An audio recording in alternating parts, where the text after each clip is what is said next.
It was supposed to be the most symbolic night in football history. The King versus the Heir.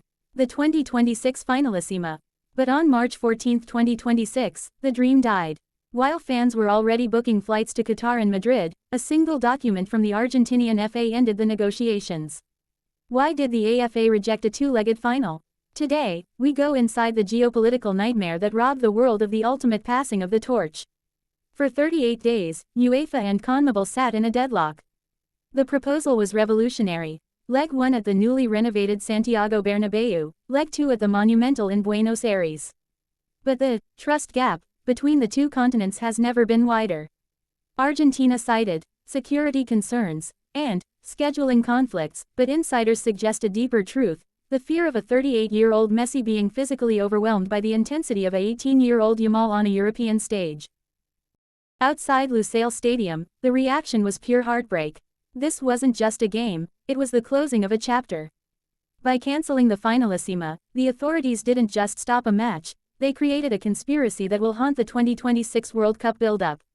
To understand why this match was so dangerous for Messi's legacy, we have to look at the sacrilegious data. In 2005, an 18-year-old Lionel Messi was a bench player with 33 senior appearances and a single goal.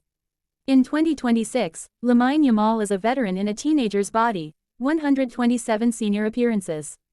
10 Champions League goals, a record that makes even Mbappé and Haaland look slow.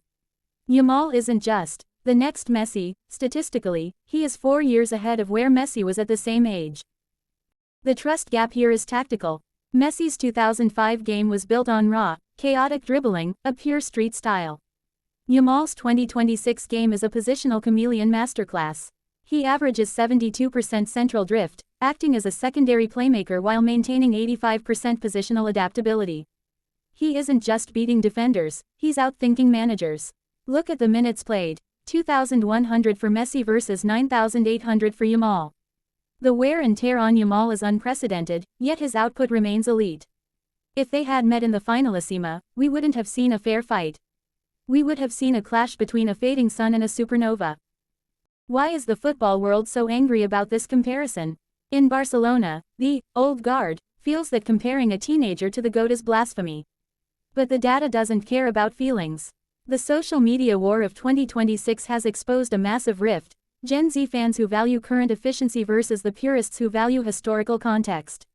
When Dani Olmo called the comparison crazy last week, he wasn't protecting Yamal, he was protecting the myth of Messi. We also have to talk about the environment. Messi developed under Ronaldinho, Eto'o, and Deco. He was protected. Yamal is the pillar of a 2026 Barcelona squad that leans on him for everything. He doesn't have a Ronaldinho to hide behind, he only has his own shadow. The 2026 Finalissima is dead, but the rivalry is now permanent. By avoiding the pitch, both players have preserved their legends, but the trust gap remains. Messi is fighting for a final glory in the US World Cup, while Yamal is rewriting the history books in real time. The King has the past. The Heir has the future. But in 2026, who do you trust? Let us know in the comments. This has been The Trust Gap. Subscribe for the truth.